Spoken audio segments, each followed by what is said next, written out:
Hey, what's up guys, it's Lazarus here, back with another MLB The Show 19 roster update video. And today we have a ton of names that I think are going to be going up in this week's roster update. Make sure you stay tuned to the end of the video because that's where I think the two main money makers are, and those are the guys you definitely want to invest in. So stay tuned in, see all the players, but definitely stay for those two at the end. We got a lot of guys to get through, so without wasting any more time, let's go ahead and get right into it. So of course, to start things off, we're going to be talking about the catcher position, and our first catcher is Christian Vasquez from the Red Sox, with a line of 338, 345, and 688, along with 8 homers and 20 RBIs over the last month or so of baseball. He's been playing very well and has finally come into himself as a hitter. Now with that, I think we should definitely see some increases on his power numbers. As you can see, versus righties it's only 48, and versus lefties it's only 52. So those definitely deserve a boost. So I think we're going to be seeing him get a +2 overall. Maybe a +3 if they really want to push it, but I think +2 is the way to go for him. Next up, we have Roberto Perez from Cleveland, and he has a line of 323, 375, and 632 with 5 homers and 13 RBIs in the same time period. And overall, he's just been having a very solid offensive year. And if we look at his stats in the game, they do not reflect that at all. The power versus lefties is pretty good. The contact versus lefties isn't that bad either. But I definitely think that contact versus righties needs to go up a little bit. And we should be seeing him get a +2 or a +3. Now moving on to first baseman. The first guy we're going to be looking at is Yuli Gurriel from Houston. And in the last month, he has a line of 333, 391, and 750 with 10 homers and 20 RBIs. Now 10 home runs in about a month of baseball is very solid, and those power numbers don't quite reflect that, so those should definitely go up for sure. And I think we're going to be seeing him get a +2 overall, and then maybe down the line he can get some additional points.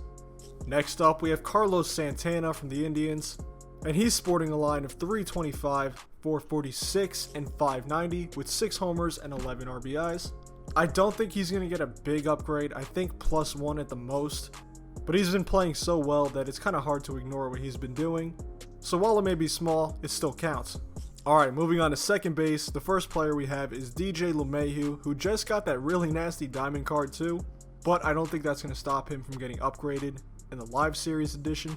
In his last month, he's hitting 376, 426, and 656, 5 homers and 23 RBIs. And in my opinion, I don't think we're going to be seeing him go diamond just yet. That might happen later in the season. I could see a +1 or a +2 being pretty realistic for him, as they could put a slight boost in those power numbers if need be. Our next second baseman is Adam Frazier from the Pittsburgh Pirates, who's sporting a line of 368, 410, and 553 with 4 homers and 19 RBIs. And he's a pretty low overall in the game, only a 76. So I could definitely see him getting a +2 or maybe even a +3. You know, not quite a huge upgrade, but if he continues playing well, then he'll definitely find his way up there. Next, we're going to be moving on to third baseman, and the first one we have is Yoan Moncada. He has a line of 390, 448, and 712 with 4 homers and 9 RBIs, and his hitting stats in the game are just kind of crappy. To be honest, I can see that contact going up, especially versus lefties. I don't think he's going to be getting a huge upgrade either, maybe a +1, probably not a +2, but he'll definitely get something. Next we have Josh Donaldson, who's really been looking like his old self lately. In the last month, he's sporting a line of 299, 392, and 747 with 11 bombs and 23 RBIs. He looks like he's back to playing like Josh Donaldson from Toronto, and I think those power numbers need a little bit of a juice. And with that, I think we'll be seeing him go up about 2 overalls, probably not more until maybe later in the season. Next, we have Chris Bryant, who a lot of people were kind of iffy on the beginning of the season. He was coming off an injury year and a lot of inconsistencies too, but he's been much better this year. He has a line of 376, 454, and 659 in the last month, with 5 homers and 9 RBIs.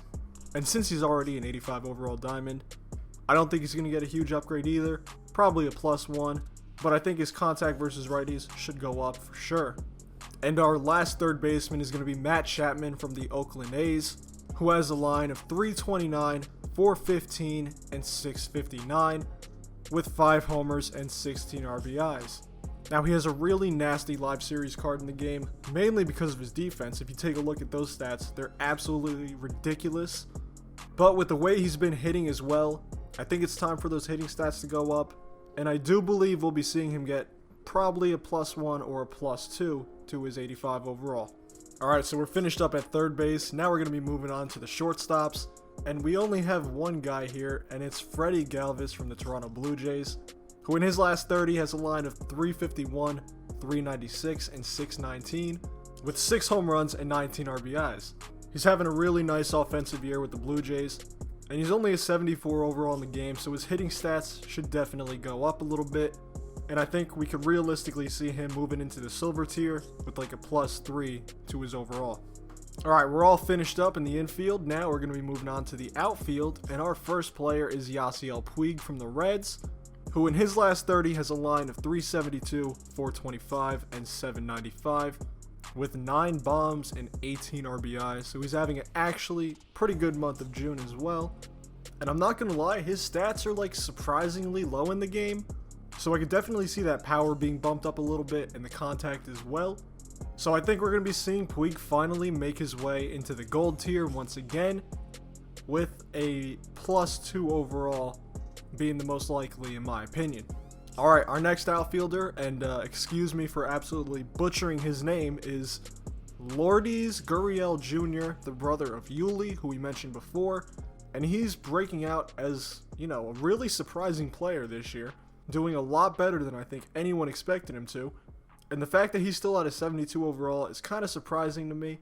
He's been hitting bombs left and right, he's been hitting for average too, so I think his power right now definitely has to go up a little bit, and I could realistically see him get a +3 or maybe even a +4 added on to his overall. Next up, we have Chris Taylor from the Dodgers, who's been having a really solid month. He was really good a couple years ago, but then last year, not so much. I think we should definitely see his contact numbers go up a bit more, and with that, we'll see his overall increase by 1 or 2 points. Our next outfielder is Brett Gardner from the Yankees, who really struggled early on in the season, but he's kind of turning it around low-key and putting up some good numbers right now. He has a line of 314, 415, and 600 with 5 bombs and 16 RBIs in his last month, and I gotta be honest, I don't really see him going gold anytime soon.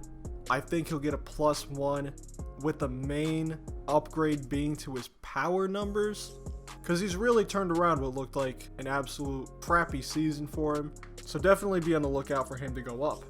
And our final outfielder and position player is Jake Bauers from Cleveland. He has a line of 343, 382, and 586 with 4 homers and 14 RBIs. So basically, he's been killing the ball lately, and it looks like those contact numbers are in dire need of an upgrade. He's a guy that I could legitimately see getting a +5 or maybe even more, because common hitting is just not a good way to represent him in the game. Now that we finally finished up all the position players, we can move on to the pitchers, and the first guy we're going to be looking at is Garrett Cole, who had kind of a rough start to go in the beginning of the season, but in his last month, he's 4-0 with a 2.13 ERA in about 38 innings pitched, and he's just been absolutely shutting everybody down.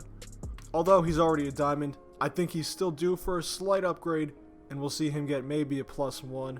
I doubt it'd be anything higher than that, but he definitely deserves something. Next up, we have Zack Greinke from Arizona, who's having a very nice season so far, and particularly in his last month, has been doing very well. He's 3-1 with a 2.36 in about 34 innings, and although his strikeout numbers aren't that high, he's been pitching really well, and I think we're going to see him make the leap to diamond pretty soon. So if you think there's a guy to invest in, I would say definitely go for Zack Greinke.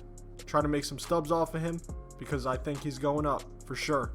Speaking of guys that I think are going up, Aaron Nola is another pitcher that I think is going to make it into the diamond category once again.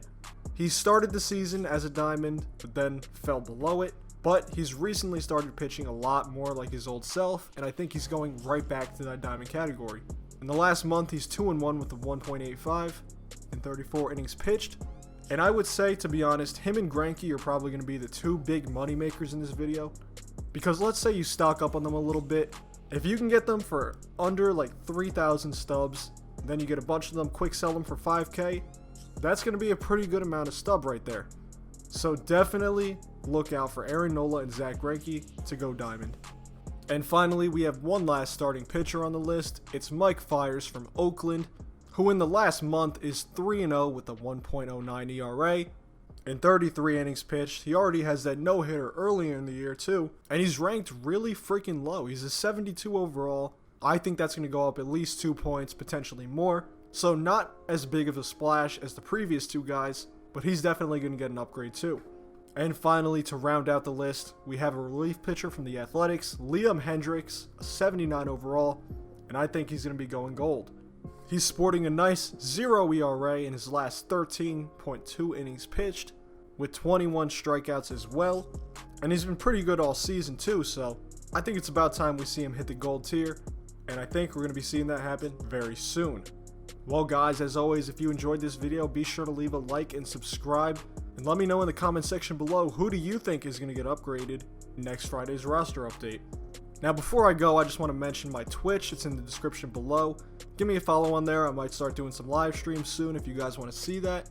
And take a look at the merch as well. If you guys are trying to rock your favorite YouTuber out in public, I would love to see that. And as always, thank you so much for watching. I'm out. Peace.